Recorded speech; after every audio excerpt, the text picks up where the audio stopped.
Before we actually get going, I understand there's some difficulties on the freeways, so we're going to have people drifting in and out. But as this is going to be webcast today, we'll try and stay fairly close to being on time.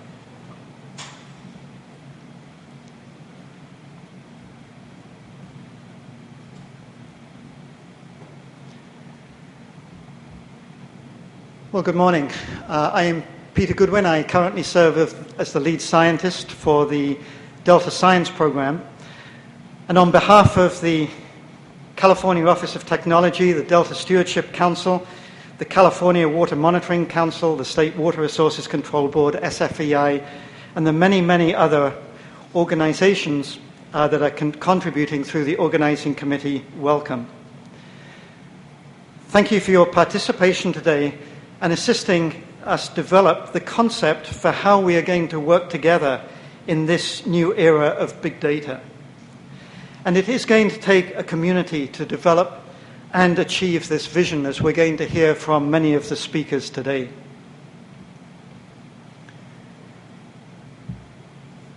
And in this brief introduction, I'm going to try and give an outline of why we're here and how we got here in the last few months.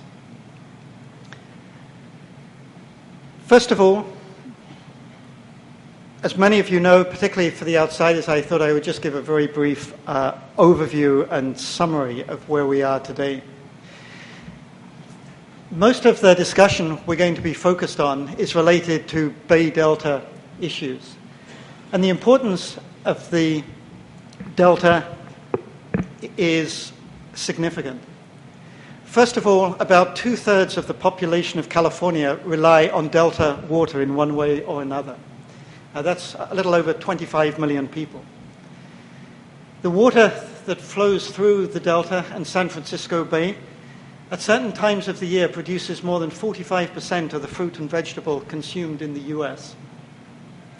And yet this water supply is at a great risk due to seismic action, climate change, and other factors. About 80% of California's commercial fisheries species spend some point of their life cycle in the bay or the delta. And this is also habitat for over 700 species, including 50 that are either threatened or endangered. And so this truly is one of the hotspots for diversity if you look on the global maps. But it's also a hotspot for the loss of biodiversity. There are 6 drivers of change which are widely recognized that are changing this system. Much of the land in the place where we're standing right now is subsiding. We are also experiencing sea level rise. Your climate change, particularly the increase in variability of climate, is extreme in this location. The risk of earthquakes damaging our levees and changing the Delta system from a freshwater and brackish system into a more saline system is very, very real. There are multiple invasive species, and of course, California continues to be a wonderful place to live. And so we're having to accommodate a rapidly increasing population. And again, for those of you who are out of town or out of the country and participating in today's event, we are experiencing one of the worst droughts of the last century. And so if we add all of this together, there are several things. The wonderful paper by Millian et al. In the USGS, Stationarity is dead. You'll see this quoted in many different places. Nowhere is it truer than here. This is a rapidly changing and a rapidly evolving system. And the only certain thing about the Bay Delta system is that change is happening, and it's happening very quickly. And so however we choose to manage and move ahead in the future, we need to adapt our science to respond on a timescale of these rapid changes. And to put this more in a national perspective, we're going to hear from several speakers this morning that are really at the forefront of big data.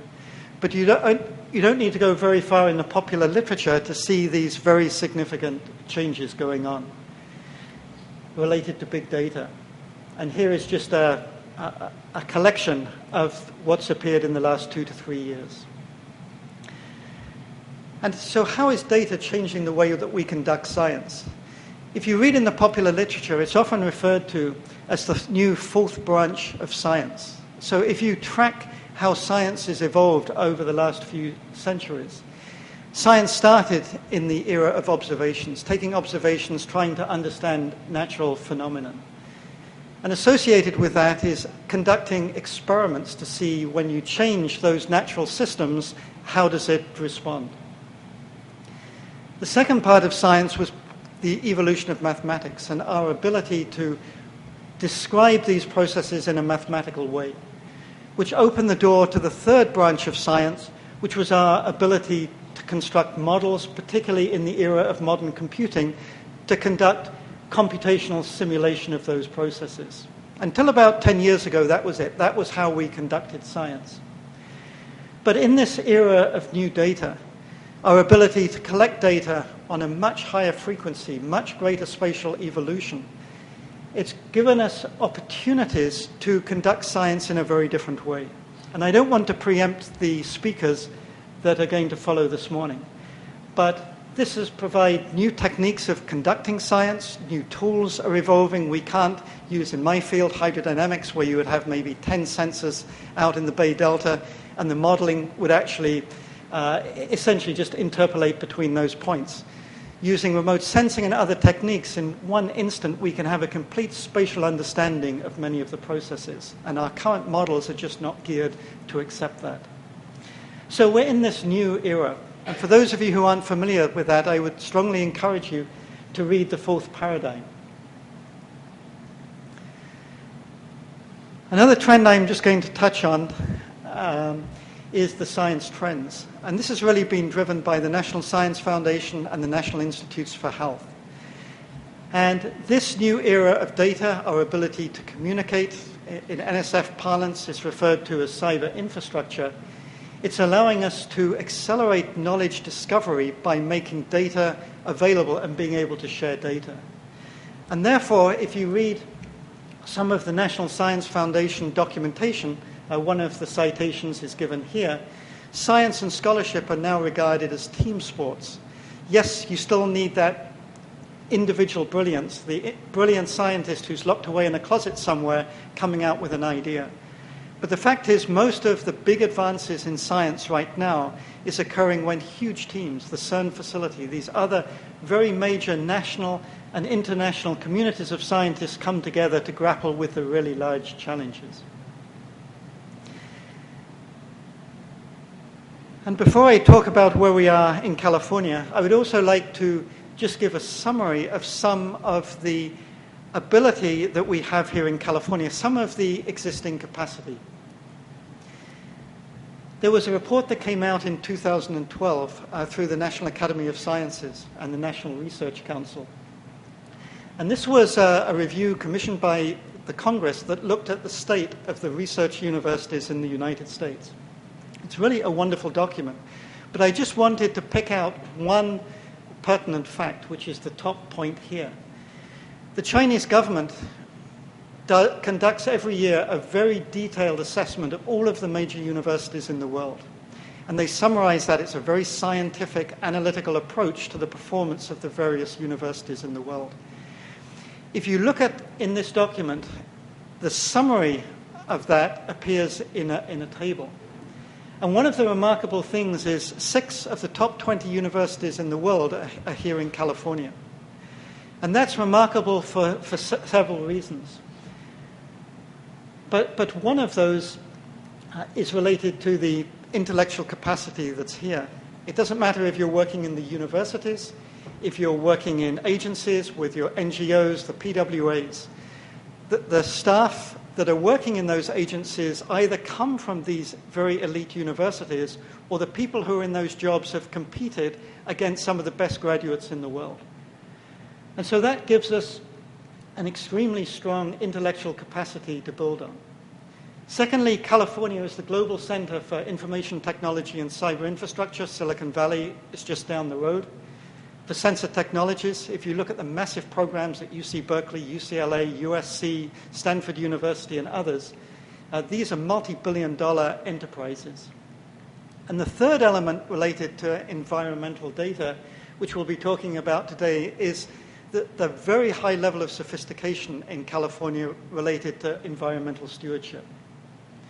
And thirdly, California truly understands the value of science. And as you've traveled around the US and elsewhere in the world, that is not the case everywhere. Just a couple of examples. The joint statement in 2012 between President Obama's administration and Governor Brown about how we will move ahead and solve California's water problems using science as our guide. Secondly, it's also written into state law. This is just one example. In 2009, the Delta Reform Act essentially said that we cannot deal with water reliability without carrying equal weight to ecosystem management and ecosystem restoration. But that has to be done within the context of the social values of the Delta and the areas which are being affected. So this is really a very, very remarkable law. It also resulted in the establishment of the Delta Stewardship Council. Further, within the Delta Reform Act, it says that these decisions will be made on the basis of best available science. So that, of course, gives a big problem to the science community. How do you define best available science? But it's written into state law, and through the Endangered Species Act and the Clean Water Act, it's also written into federal law. As a result of this, there's many paths. Many of you who are coming here are coming to this summit from different groups and different initiatives. I just wanted to talk about one initiative, the Delta Science Plan. This was completed at the end of last year, and as many of you are aware, we had received over 1,000 comments in the development of this science plan, and there were several pervasive themes that came through in the development of this plan. And one of those, if we're to accelerate knowledge discovery, if we're to structure science in a way that can inform policy as we move ahead, we have to get a better handle on data management. We have to be able to share data. It has to be accessible. And we realized that with all of the initiatives which are underway, we needed to have this data summit today. A couple of other comments that came through this, and looking down the road towards Silicon Valley and the field of design. Just a couple of quotes here. What will come out of this summit over the next 2 days and in the next few weeks is a framework for how we deal with data management. This will be a tool. So we decide that tool, but as the design community will tell us, once those tools are in place, they then shape and affect how we interact. And if you're interested in this, Wilson Miner, who's one of the big thinkers down in Silicon Valley, if you go to his webpage, there's a couple of wonderful talks about tools change the way we interact with one another, how we behave, and therefore how we think. And of course, if we can get this data management right, it's going to affect how we do that dramatically. If we're going to achieve this, it's going to take a cohesive and collaborative community effort. And as part of that, I love this Facebook quote from 2010, if we don't share it, it shouldn't exist. And in this era of combat science, if we're going to get out of combat science and these big decisions being made in the court, if we're to move these decisions or structuring the science to inform policy, we need to be in a position where we're sharing information and conducting these discussions in a scientific forum and not a legal forum. And so where are we going with all of this? We're truly looking at how we transform our culture. And our goal in the next few days is to develop a community vision for sustainable data management. That means that the data needs to be transparent and accessible to all.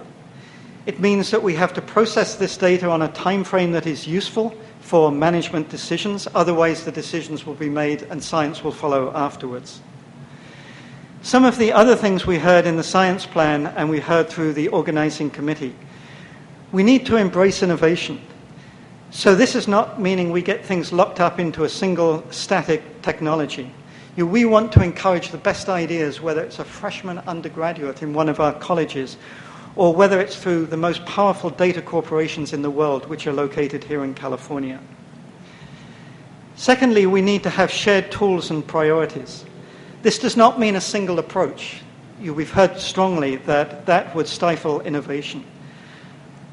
We need to have an approach where the good ideas, the models, talk to each other. We need to have web services that allow databases to talk to one another.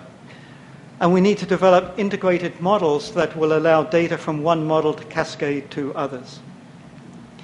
It also means that it needs to be sustainable, both from the funding and the intellectual capacity. It's no good having the technology if there isn't the support in our agencies and organizations to understand how these models will work. And the last point here in our system, it's really important to understand that here the private sector is absolutely critical. Much of the expertise, whether we look at modeling, whether we look at data management, resides in the private sector. And traditionally, we've used the private sector to be, because they're very responsive to deadlines in a way that academics, we struggle to do. They can provide consistency between various administrations and certainly beyond the life of a PhD student.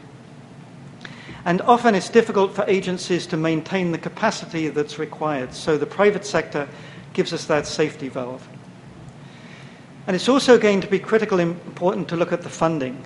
If this is truly going to work, we need multiple funding sources. And there's truly some wonderful initiatives out there, as you're going to hear today. And the funding for this is not going to come from one place. So in this era of big data, we need to embrace the federal partners, state partnerships, the private, the universities, foundations, and other organizations. And what we hope to do is to be able to create a roadmap that all of us can point to when we're seeking resources. So what you can expect today, what we're trying to achieve, the organizing committee has done really an excellent job.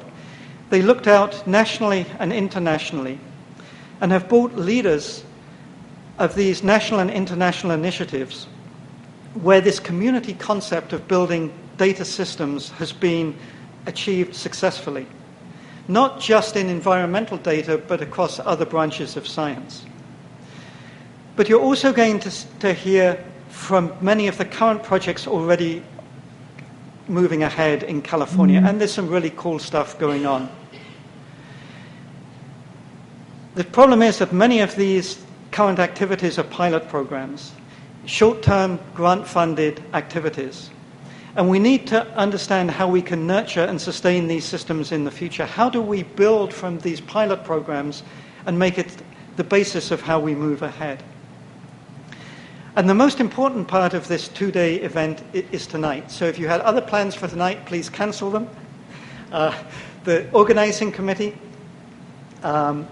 spent a lot of time trying to think about representative, not exhaustive exemplars. What's going on currently that we might want to build on?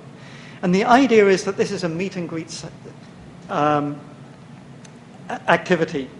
It's not saying that what you see tonight is the be-all and end-all at all, but the idea is to focus discussion informally around the 5 activities this evening. And of course, a big part of this is expanding our networking. These wonderful activities that you see going on, somehow we need to pull these great activities again, to link the CI folks, to link the application folks together across the CI landscape. So the goal tonight is to meet and connect with someone entirely new, and then we'll carry that forward into the structured discussions tomorrow that will lead to the vision document.